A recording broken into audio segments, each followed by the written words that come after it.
Pushpa Pushpa Pushpa Pushpa Pushpa Raj.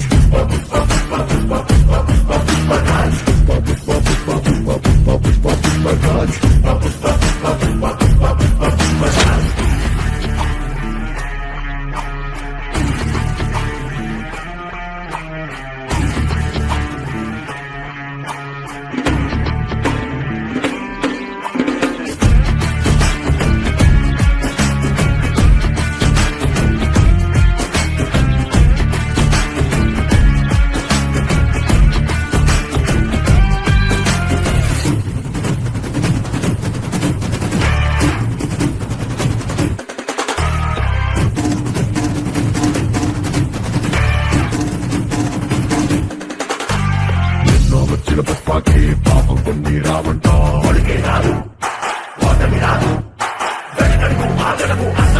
రాదు అన్ని ఉన్న పుష్పాకి పాపం కొన్ని లేవంట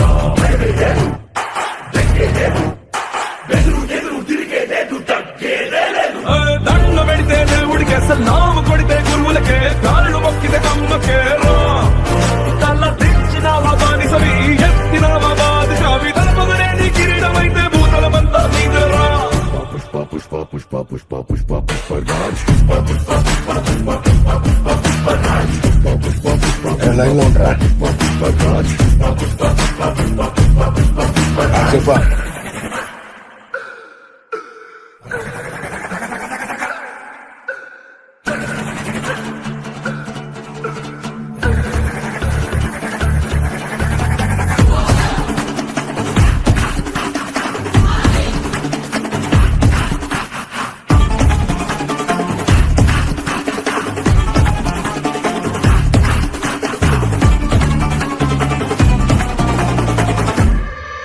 ఆడు కాలు మీద కాలేసి కూసున్నాడంటే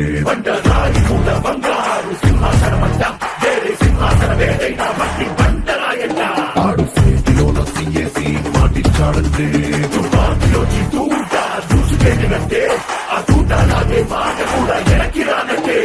వాడు నీకు గొప్పే కాదు వీడు నీకు ఎక్కువ కాదు నీకు నువ్వే బోసులా ఉంటూ ఎవడో విలువ ఇచ్చేదేంటి ఎవడో నిన్ను గుర్తించేదేంటి ఒంటి నిందా దిమ్మిరి ఉంటే నీ పేరే నీ బ్రడు Pushpa Pushpa Pushpa Pushpa Pushpa Pushpa Pushpa Pushpa Pushpa Pushpa Pushpa Pushpa Pushpa Pushpa Raj. Pushpa Pushpa Pushpa Pushpa Pushpa Pushpa Raj. ఈరోజు నా మిత్రుడు అల్లు అర్జున్ గారు నంద్యాలకు వచ్చి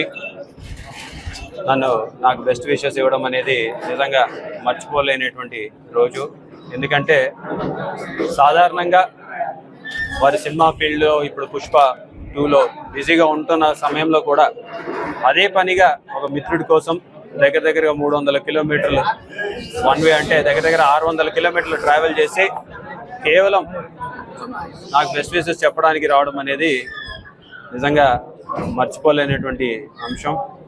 ఎందుకంటే మేము ఎప్పుడు కూడా ఇంటి దగ్గర కూర్చున్నప్పుడు కానీ కలిసినప్పుడు కానివ్వండి, ఎప్పుడు కూడా అర్జున్ కూడా సోషల్ సర్వీస్ గురించి ప్రజలకి ఏ రకంగా మంచి చేయొచ్చు, తను స్వతహాగా సినిమాల్లో ఉన్నా సరే బయట ప్రపంచానికి మనం మంచి చేయాలి, మనం ఎదగడమే కాదు మనతో పాటు 10 మందిని పైకి తీసుకురావాలి, మన చుట్టుపక్కల ఉన్నటువంటి మన మిత్రులందరూ కూడా మనలాగే ఉండాలి అని చెప్పేసి ఒక మంచి ఆలోచన కలిగినటువంటి వ్యక్తి. దగ్గరగా 10-12 సంవత్సరాల నుంచి ఇద్దరం కూడా కలిసి తిరుగుతున్నాం, మంచి మిత్రులం. మరి ఏ రోజు ఉన్నా సరే ధైర్యం రాజకీయాల్లో ఏ రకంగా ముందుకెళ్తే బాగుంటుందని చెప్పి కూడా సలహాలు సూచనలు ఇస్తూ, మరి రాజకీయాల్లో లేకపోయినా సరే రాజకీయ అవగాహన ఉంది, ప్రజలకు ఏ రకంగా మంచి చేయగలుగుతామని చెప్పేసి దాని గురించి కూడా ఆలోచన ఉంది. మరి ఇలాంటి ఆలోచన గల వ్యక్తి చాలా అరుదుగా ఉంటారు.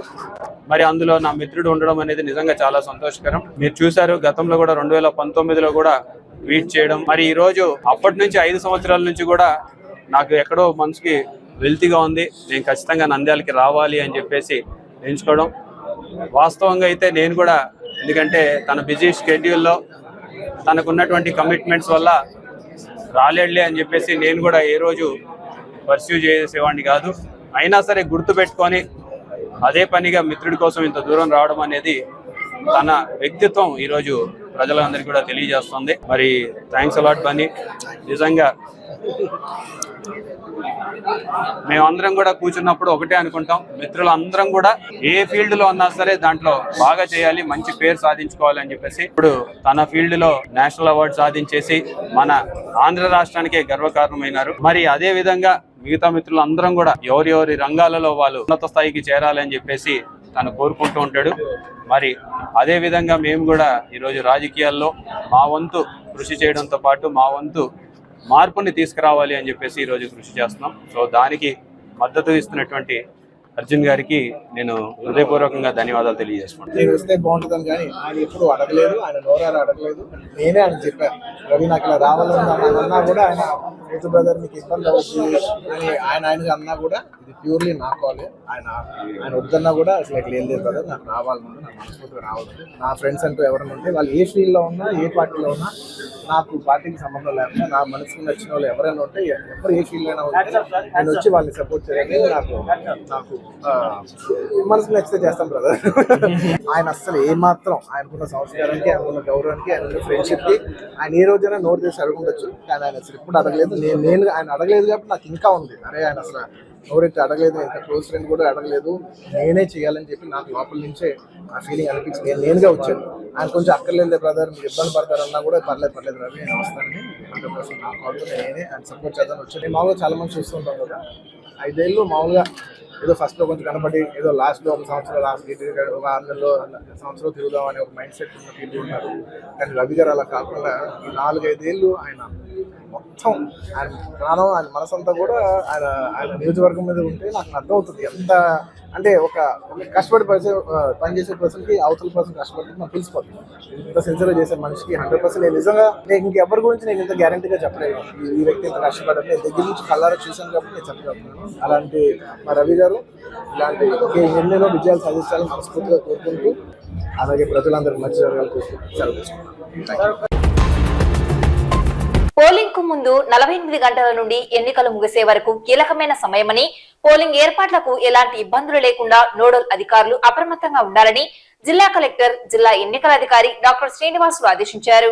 ఈ సందర్భంగా జిల్లా కలెక్టర్, జిల్లా ఎన్నికల అధికారి మాట్లాడుతూ పోలింగ్ చివరి దశకు చేరుకున్న నేపథ్యంలో ఎలాంటి ఇబ్బందులు తలెత్తకుండా నోడల్ అధికారులు పర్యవేక్షించుకోవాలన్నారు. ఓటర్లను ప్రభావితం చేసే నగదు, మద్యం, ఇతర వస్తువుల పంపిణీపై ఎఫ్ఎస్, టీవీఎస్టీ బృందాలు చురుకుగా పనిచేసి నియంత్రించేందుకు చర్యలు తీసుకోవాలని ఆదేశించారు. రాత్రి వేళలో ప్రత్యేక నిఘా పెట్టి సివిజిల్ 1950 ద్వారా వచ్చే ఫిర్యాదులను తక్షణమే పరిష్కరించాలన్నారు. పోలింగ్ కేంద్రాల సమీప ప్రాంతాల్లో రాజకీయ పార్టీలు ఎలాంటి ప్రచార కార్యక్రమాలను చేయకుండా చర్యలు తీసుకోవాలన్నారు. ప్రతి 2 గంటలకు పోలింగ్ పర్సంటేజ్ ను కలెక్ట్ చేసేందుకు ప్రత్యేక శ్రద్ధ తీసుకోవాలని కమ్యూనికేషన్ అధికారులను కలెక్టర్ ఆదేశించారు. నందికొట్కూరు, ఆత్మకూరు నియోజకవర్గాలలో మోడల్ పోలింగ్ కేంద్రాలను సిద్ధం చేయాలని స్విప్ నోడల్ అధికారిని ఆదేశించారు.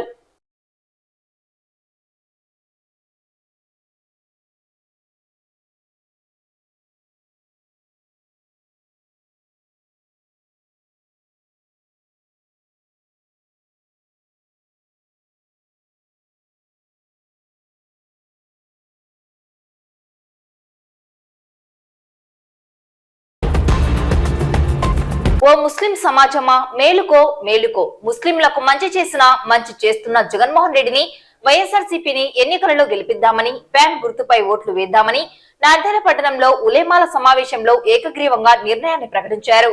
శనివారం నంద్యాల పట్టణంలో ఉలేమాల సమావేశం నిర్వహించి ప్రస్తుత రాజకీయ పరిస్థితులపై చర్చించి నిర్ణయాన్ని ప్రకటించారు. కార్యక్రమంలో భాగంగా రాష్ట్రంలో సీఎంగా జగన్మోహన్ రెడ్డి, నంద్యాలలో ఎమ్మెల్యేగా శిల్పా రవిచంద్రరెడ్డి, ఎంపీగా పోచా బ్రహ్మాందరెడ్డి విజయానికి ప్రత్యేకంగా సామూహిక ప్రార్థన నిర్వహించారు. ఈ సందర్భంగా ఉలేమాలు మాట్లాడుతూ ఆంధ్రప్రదేశ్ రాష్ట్రంలో ఈ నెల 13వ తేదీ జరగనున్న ఎన్నికల నేపథ్యంలో ముస్లిం సమాజం ఎవరికి ఓటు వేయాలా, ఎవరు ముస్లింల శ్రేయస్సుకు పాటుపడుతున్నారు, ఎవరు ముస్లింలను మోసం చేస్తున్నారు అనే ప్రధాన అంశాలను చర్చించి ఉలేమాలు అందరూ ఏకగ్రీవంగా తమ నిర్ణయాన్ని ప్రకటించారు. మాజీ మంత్రి నారా చంద్రబాబు ఒక్క నిమిషం కూడా ముస్లిం సమాజం గురించి ఆలోచించకుండా బీజేపీతో కలిసి ఎన్డీఏ కూటమిలో చేరి ముస్లింలకు ఉన్న 4% రిజర్వేషన్లను తీసివేసేందుకు సిద్ధం అవుతున్నారన్నారు. బీజేపీ, నరేంద్ర మోడీ, అమిత్ షా 2024 ఎన్నికల్లో ఎన్డీఏ కూటమి వస్తే ముస్లింలకు కల్పించిన 4% రిజర్వేషన్ తీసివేస్తామని చెప్పడం జరిగిందని, వీరితో చేతులు కలిపిన చంద్రబాబు ముస్లిం సమాజానికి విఘాతం కలిగించే నిర్ణయాలకు మద్దతు పలకడం జరిగిందన్నారు. దివంగత ముఖ్యమంత్రి డాక్టర్ వైఎస్ఆర్ ముస్లింలకు 4% రిజర్వేషన్ కల్పించారని, తద్వారా తమ పిల్లల భవిష్యత్తు బాగుపడుతుందన్నారు. నేడు ఎన్డీఏ కూటమి చంద్రబాబు రిజర్వేషన్లు తీసివేస్తామని చెప్పడం వల్ల ముస్లిం సమాజానికి తీరని నష్టం కలుగుతుందని ఆవేదన వ్యక్తం చేశారు. అయితే అనేక బహిరంగ సభల్లో వైఎస్ జగన్మోహన్ రెడ్డి ముస్లింల పక్షాన నిలుస్తూ ఎవరు వచ్చినా ఏమి చెప్పినా ఎన్డీఏ ప్రకటించిన 4% రిజర్వేషన్లు తీసివేసే ప్రయత్నాలను అడ్డుకుంటానని, ముస్లింల వైపు ఉంటానని స్పష్టం చేయడం జరిగిందని పేర్కొన్నారు. కాబట్టి ముస్లింలకు సంక్షేమం కోసం మంచి చేసేందుకు ఉన్న జగన్మోహన్ రెడ్డిని సీఎం గా గెలిపించుకోవడానికి రాష్ట్రంలో ఉన్న ముస్లిం సమాజం అందరూ మేలుకొని ఫ్యాన్ గుర్తుపై ఓట్లు వేయాలని కోరారు. ఈ కార్యక్రమంలో మౌలానా ఖలీల్ అహ్మద్ షాబ్, మౌలానా షఫీ ఉల్లా సాహబ్, మౌలానా సలం సాహెబ్, హఫీజ్ ఇంతియాజ్ అహ్మద్, మౌలానా రెహమాన్ సాహెబ్, మౌలానా రఫీ సాహెబ్ మరియు ముస్లిం నాయకులు పాల్గొన్నారు. नुकसान पहुंचाने में कोई कसर नहीं छोड़ी, इसलिए मुत्तफिक तौर पर उलमा किराम ने इस बात पर मुसम्मम इरादा किया है कि पूरे आंध्र प्रदेश में और खुसूसी तौर पर हमारे शहर नंदियाल में आंध्र प्रदेश के एतबार से हमारे सीएम साहब जगन मोहन रेड्डी साहब को हमारा वोट दिया जाएगा।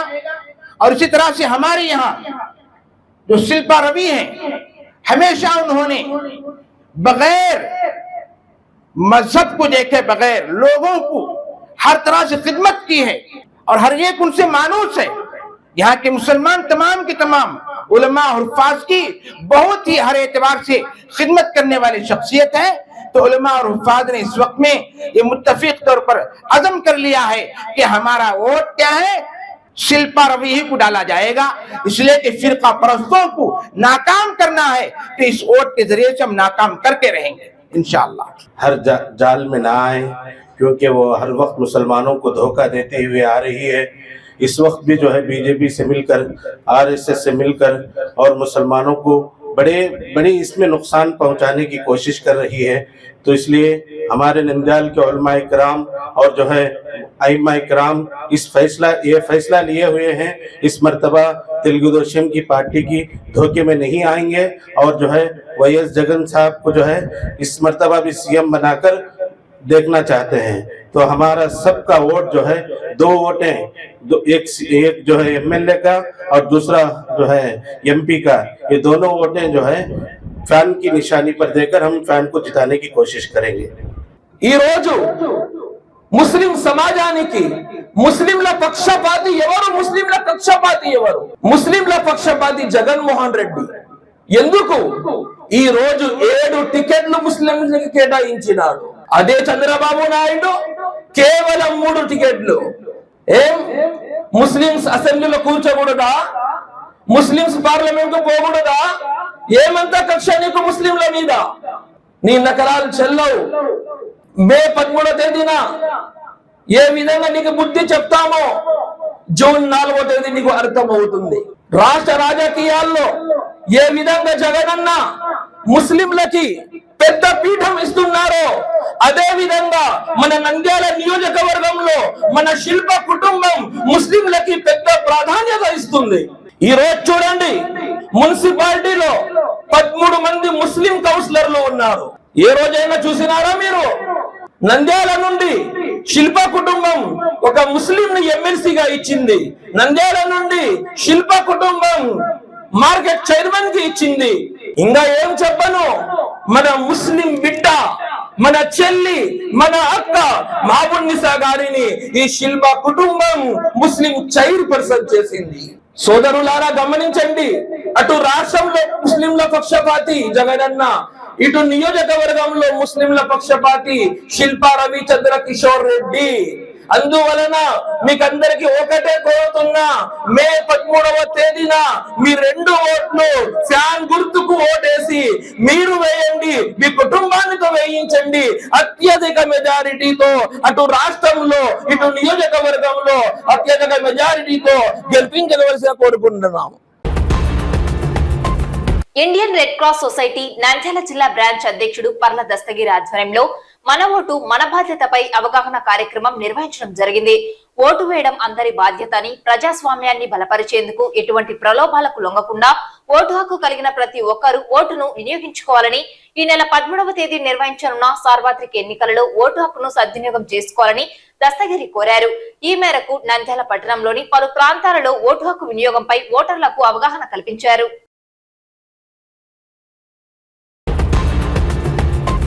నంద్యాలలో ఎప్పుడు సభ ఏర్పాటు చేసినా జనసమీకరణ చేయడంలో విఫలమవుతున్నారని తెలుగుదేశం పార్టీ జాతీయ అధ్యక్షుడు నారా చంద్రబాబు నాయుడు నంద్యాల టీడీపీ పార్టీ నాయకులపై ఆగ్రహం వ్యక్తం చేశాడు.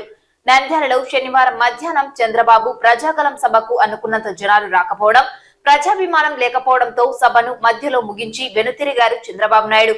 నంద్యాలలో ఎప్పుడు సభ ఏర్పాటు చేసినా ఏదో ఒకటి జరుగుతుందని, 3 సార్లు సభ ఏర్పాటు చేస్తే ఒక్క సభ కూడా సక్సెస్ కాలేదని మనస్తాపానికి గురై టీడీపీ నాయకులపై మండిపడ్డారు చంద్రబాబు.